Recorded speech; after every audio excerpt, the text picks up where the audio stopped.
Pemirsa, pada tanggal 24 September diperingati sebagai Hari Tani Nasional. Peringatan ini bertujuan untuk mengapresiasi perjuangan golongan para petani di Indonesia yang hingga saat ini masih menemukan banyak kendala dan jauh dari kata kesejahteraan.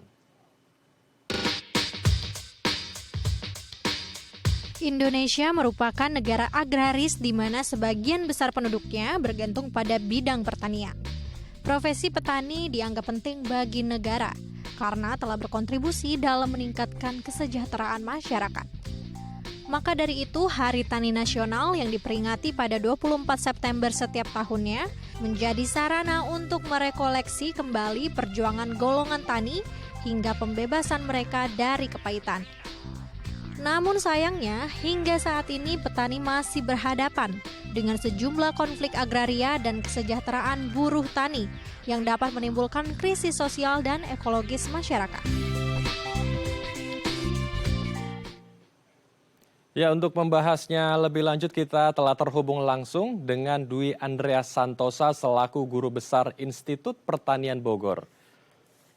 Dan sebelum membahas dengan Prof. Andreas, kita akan sedikit membahas tentang pertanian di Indonesia karena kita tahu Indonesia terkenal dengan negara yang agraris, begitu kaya juga dengan sumber daya alamnya. Namun pertanyaannya hingga saat ini pertanian Indonesia masih saja mengandalkan pangan-pangan impor dari negara asing. Ada begitu banyak permasalahan. Salah satunya mungkin dari cuaca yang saat ini kita memasuki masa El Nino yang menyebabkan puso atau gagal panen. Yang kedua adalah harga dari pupuk dan juga bibit yang sangat tinggi di Indonesia yang membuat para petani kita juga memikirkan kembali apakah nanti ketika ia menanam sampai nanti panen bisa balik modal atau tidak. Yang ketiga adalah harganya yang saat ini juga masih lebih murah ketika melakukan impor daripada menghasilkan produksi di dalam negeri. Baik, kita akan langsung saja membahas seputar dengan pertanian di Indonesia bersama dengan Prof. Andreas. Sepertinya kita sudah terhubung langsung dan kita akan langsung menyapa. Selamat siang, Prof. Andreas. Apa Selamat kabar, siang, Prof? Mas. Baik. Baik, kita langsung saja membahas tentang dunia pertanian kita dan juga kesejahteraan para petani di Indonesia. Prof, tadi saya sudah mengulas sedikit beberapa permasalahan yang terjadi di ruang lingkup pertanian kita. Mulai dari masih impornya pangan-pangan kita dari negara luar, kemudian kesejahteraan petani kita yang juga saat ini sepertinya belum dipenuhi ya oleh pemerintah. Kalau dari kacamata Prof. Andreas sendiri, sebetulnya apa yang menjadi polemik, apa yang menjadi masalah besar di dunia pertanian kita, Prof. Andreas? Ya, yang pertama sudah barang tentu terkait dengan ketidaksesuaian antara pangan yang mampu kita produksi dan konsumsi dan kebutuhan. Itu yang saya kira satu persoalan yang relatif menonjol di Indonesia. Itu yang menyebabkan impor pangan kita terus mengalami peningkatan. Sebagai contoh saja ya, saya bicara data saja. Data tahun 2008, impor 8 komoditas utama, di sana ada jagung, gandum, kedelai, bawang putih, kacang tanah, lalu kemudian gula. Itu Mas, di saat itu baru 8 juta ton. Kalau kita bicara volume ya, 10 tahun kemudian, tahun 2018, sudah 27,6 juta ton. Bisa dibayangkan hanya dalam tempo 10 tahun terjadi lonjakan impor 8 komoditas pangan tersebut. Sebesar berapa? Hampir 20 juta ton. Tahun 2019 turun sedikit. Lalu kemudian tahun 2020 dan 2021 naik lagi dan mencapai puncaknya di tahun 2021. Sebesar kalau tadi 27,6, 2021 sudah 27,7 juta ton. Itu hanya 8 komoditas pangan saja. Nah, lalu kalau kita lihat pemerintah saat ini, saya ambil saja data impor ekspor tahun 2013 sampai tahun 2022. Kan ya, itu data impor ekspor pangan. Kita keluarkan dulu yang di sana ada kelapa sawit dan produk-produk perkebunan lainnya kita keluarkan. Nah, kalau hanya data impor pangan kita nilai berapa defisit kita itu terus melonjak, Mas. Tahun 2013 defisit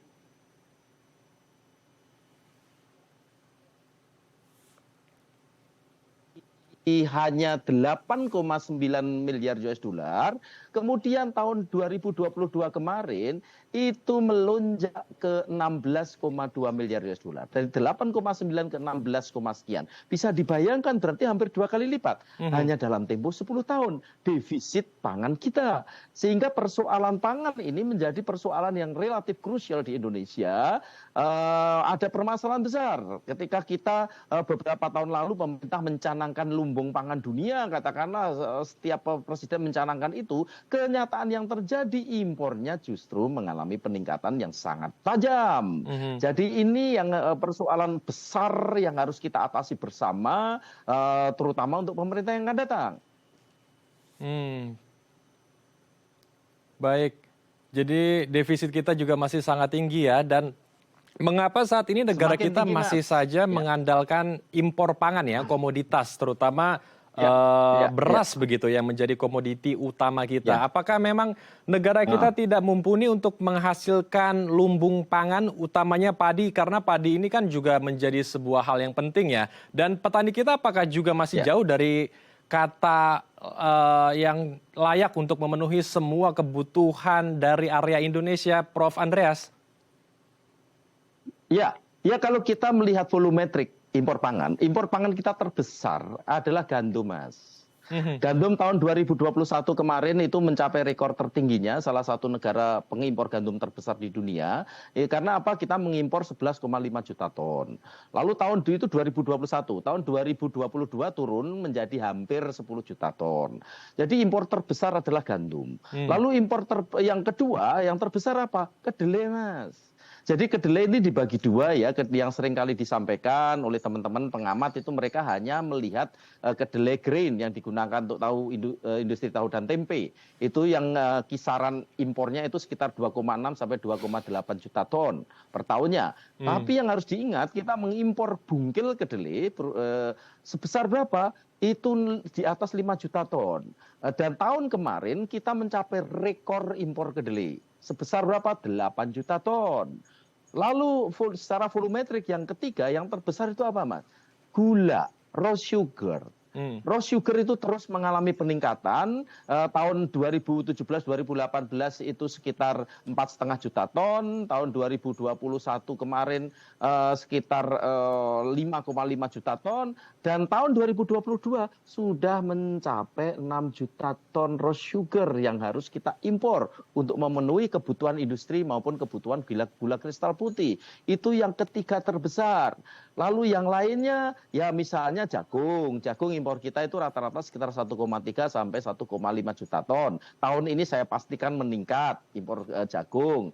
Lalu setelah jagung ada produk-produk lain, bawang putih yang kita kenal yang sering ribut. Itu impor kita sekitar 600.000 ton. Nah, kalau kalau kita lihat ketergantungan, gandum sudah barang tentu 100% kita tergantung dari impor kan. Lalu kedelai 97%, gula 70%, bawang putih 100%, dan beberapa produk yang lainnya. Dan ini yang menjadi catatan saya, kalau impor ini tidak kita kendalikan, Mas, terutama impor gandum, nanti di tahun 2045, gandum sebagai proporsi pangan pokok kita sudah mencapai 50%. Dan kalau ini terjadi, ini bahaya. Ini akan saya peringatkan berkali kalau ini terjadi bahaya. Karena 100% gandum harus kita penuhi dari impor. Jadi itu saat ini kebutuhan gandum kita, proporsi gandum sebagai pangan pokok sekitar 28%. Tahun 2045, 100 tahun Indonesia merdeka, itu hampir 50%, Mas. Ini yang harus menjadi catatan kita bersama.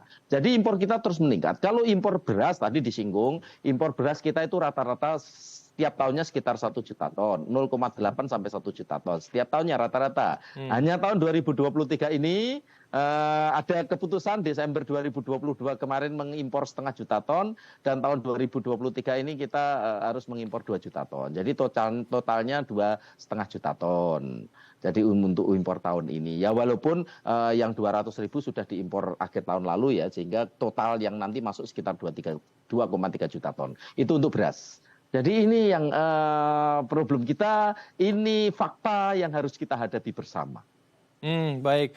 Lalu bagaimana untuk menghadapi fakta tersebut agar bahaya yang seperti tadi Prof. Andreas katakan benar-benar tidak terrealisasi? Apakah karena dari bibit dan juga pupuk yang dihadapi oleh petani harganya sangat tinggi saat ini sehingga sulit sekali untuk menciptakan ketiga produk komoditi pangan yang tadi sering sekali kita impor ya, ada gula, gandum, dan kedelai. Prof. Andreas. Ya, ya. Ya, sudah barang tentu saya sepakat. Pemerintah juga saya kira beberapa teman di pemerintah juga sepakat bahwa ini menjadi persoalan yang serius dan sangat penting untuk masa depan pangan di Indonesia. Nah, persoalan terbesar apa? Iya, betul masalah lahan itu betul. Karena apa? Kalau kita melihat data Badan Pangan Nasional ya tahun 2012, ini data resmi saja yang sudah dikeluarkan, itu lahan sawah kita 8,3 juta hektar. Lalu hanya dalam tempo 7 tahun kemudian, tahun 2019, Badan Pangan Nasional, lalu kemudian Kementerian Pertanian dan BPS, data yang mereka peroleh, data yang setelah hasil survei yang mereka dapatkan, lahan sawah kita tinggal 7,4 juta hektar, Mas. Berarti bisa dibayangkan hanya dalam tempo 7 tahun, lahan sawah kita sudah berkurang hampir 1 juta hektar. Bisa dibayangkan ini persoalan yang saya kira luar biasa yang harus kita atasi. Nah, untuk itu pemerintah kemudian mencanangkan program food estate dan program-program yang lainnya untuk menambah luas lahan pertanian sawah kita terutama, walaupun itu gagal selama 25 tahun terakhir ini. Itu yang pertama. Lalu hal yang kedua yang sebenarnya jauh lebih penting kalau menurut saya, ini terkait dengan kesejahteraan petani. Kesejahteraan petani ini hasil studi, hasil kajian jaringan tani kami, Asosiasi Bank Benih dan Teknologi Tani Indonesia. Selama 3 tahun terakhir ini, pendapatan petani terus mengalami penurunan, Mas. Jadi terus mengalami penurunan, terutama untuk padi, sehingga berusaha padi selama 3 tahun terakhir ini tidak lagi menguntungkan. Nah, kerugian kalau kita lihat saja ya dari data resmi pemerintah yang sebelum HPP naik ke 5.000, sebelumnya 4.200, biaya produksi kita sudah 5.667. Nah, kalau dianggap saja harga pemerintah dengan biaya produksi, itu petani sudah rugi 80 triliun rupiah, Mas, tahun lalu.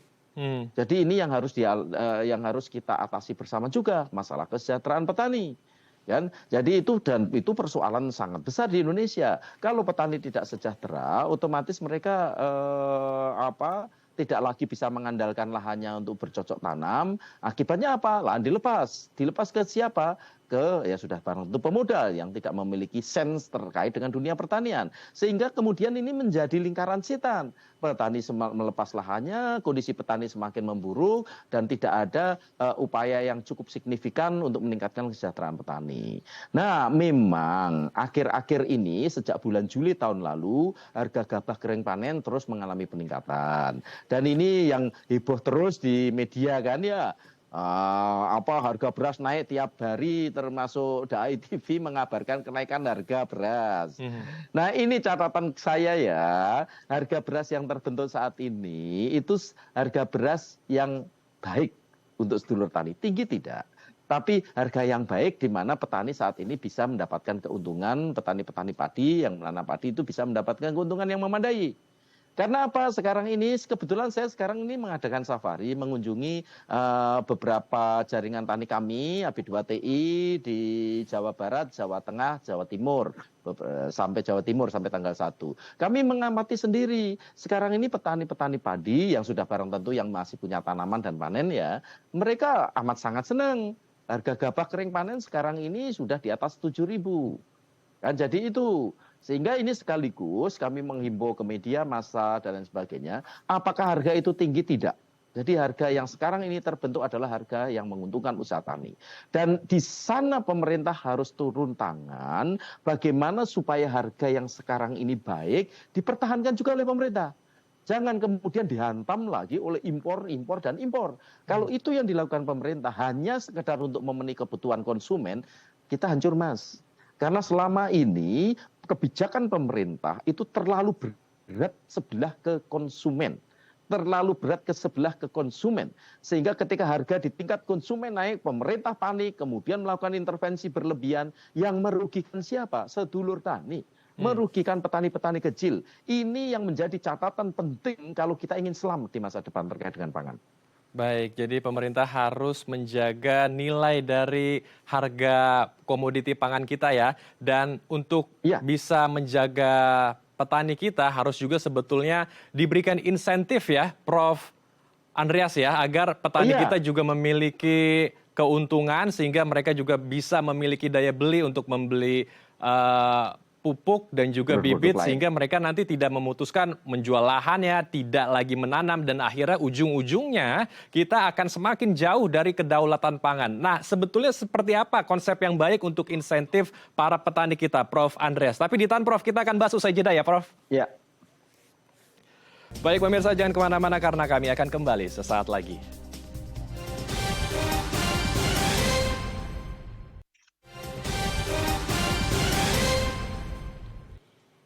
Terima kasih pemirsa, Anda masih bersama kami di Halo Indonesia. Kita akan melanjutkan perbincangan hangat kita bersama dengan Profesor Andreas.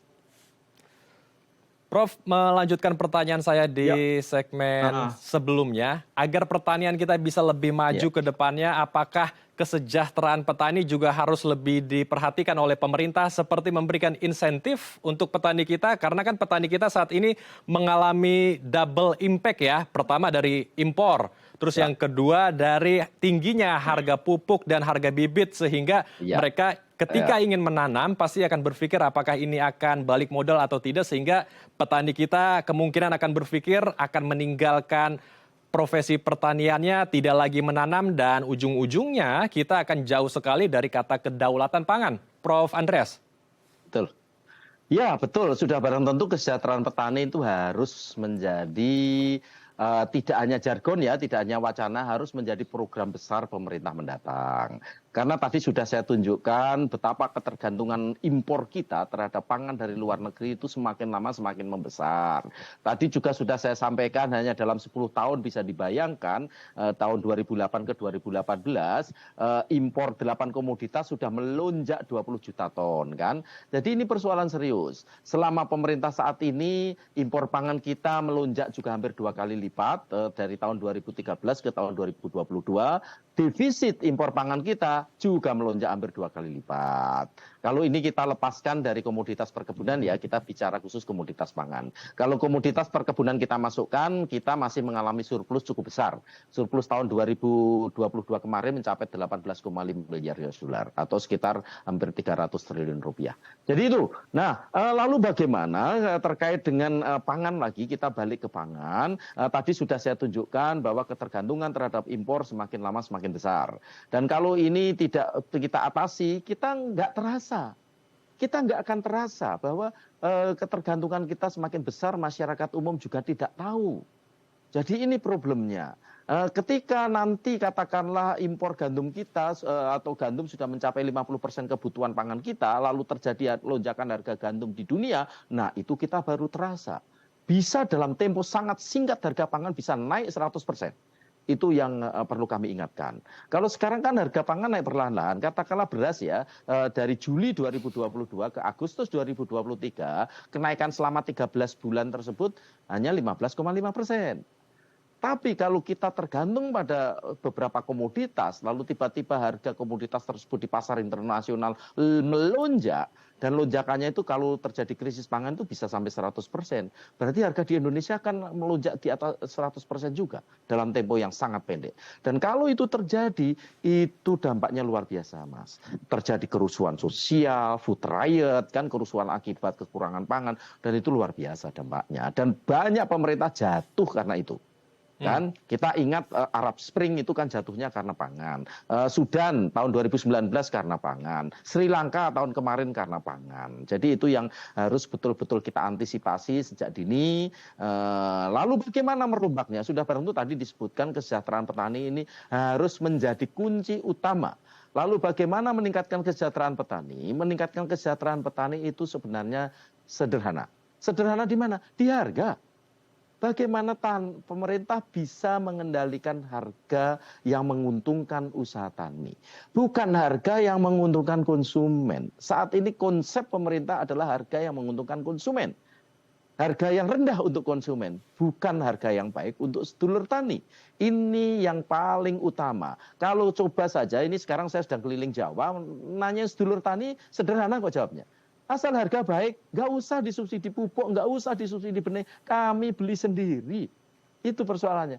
Nggak usah tiap hari dicekokin dengan teknologi ABCD, kami bisa bikin sendiri. Kalau pendapatan kami meningkat. Dan pendapatan bisa meningkat kalau apa? Harga jual produk mereka juga meningkat. Ini yang harus betul-betul diperhatikan oleh pemerintah saat ini. Terutama pemerintah ke depan. Jadi sumber utamanya harga, Mas. Bukan karena subsidi, bukan karena diberi bantuan benih, pupuk, enggak. Pertahankan harga yang baik. Itu yang kunci utama.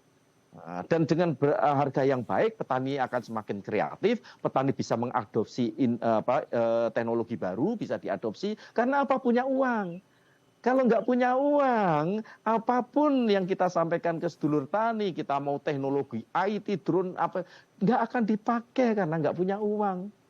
Yang paling penting di sana bagaimana kita bisa mempertahankan harga yang baik. Sehingga apa? Yang pemerintah harus merubah paradigmnya. Paradigm pembangunan pangan dan pertanian yang terlalu mengedepankan kebutuhan konsumen. Kalau konsumen harganya tinggi, teriak-teriak pemerintah mengintervensi. Ke depan harus paradigma pembangunan pertanian yang mengedepankan, yang mengutamakan produsen, yang memuliakan sedulur tani. Apalagi kemarin Hari Tani Nasional. Itu yang harus menjadi cita-cita bersama kita. Baik, jadi pemerintah harus mengedepankan atau menjaga nilai ya, harga untuk menguntungkan produsen, utamanya adalah petani kita, bukan konsumen kita. Nah, terakhir apa harapan Prof. Andreas singkat saja agar para petani kita bisa survive dari kepungan pangan impor dan mungkin harga yang saat ini terbilang dikatakan warga lebih menguntungkan konsumen? Gini Mas, tadi sudah saya sampaikan bahwa perlu perombakan paradigma yang oleh pemerintah, si pemegang kebijakan dan juga pelaksana kebijakan, bagaimana mengubah paradigma pembangunan pangan yang berorientasi ke konsumen menjadi berorientasi ke produsen. Salah satu hal yang sederhananya demikian kan. Kita apakah pernah meninjau kebijakan tarif? Saya kira tidak. Kan bisa dibayangkan Mas, katakanlah kita bicara swasembada kedelai. Kita impor kedelai di Tanjung Priok harganya 7.000. Biaya kedelai di tingkat petani 10.000 sampai 13.000. Lalu apa yang dilakukan petani? Ya nggak akan tanam kedelai. Petani kedelai mati semua. Demikian juga bawang putih. Kan bawang putih harga di Tanjung Priok 8.000. Maksudnya barang impor ya, kita impor bawang putih di Tanjung Priok. Tapi biaya produksi di tingkat petani 18.000 sampai 21.000. Lalu apa jadinya? 100% sekarang ketergantungan bawang putih kita dari luar negeri. Terima kasih, Jadi Prof. itu Andreas, yang paling penting. Berarti kami mohon maaf karena waktu kita terbatas. Kita akan lanjutkan lagi di lain kesempatan. Kita harapkan diskusi kita hari ini bisa membuka mata pemerintah untuk melakukan tindakan yang mensejahterakan petani kita. Terima kasih, Prof. Andreas. Sekali lagi kami mohon maaf atas waktu kami yang terbatas, Prof. Kita akan lanjutkan lagi diskusi hangat kita di lain kesempatan. Assalamualaikum. Siap. Waalaikumsalam. Ya, Mar. Pemirsa, Sanggar Garajas menggelar pameran potret Nusantara yang menampilkan puluhan lukisan budaya Nusantara. Seperti apa? Tetap bersama kami di Halo Indonesia.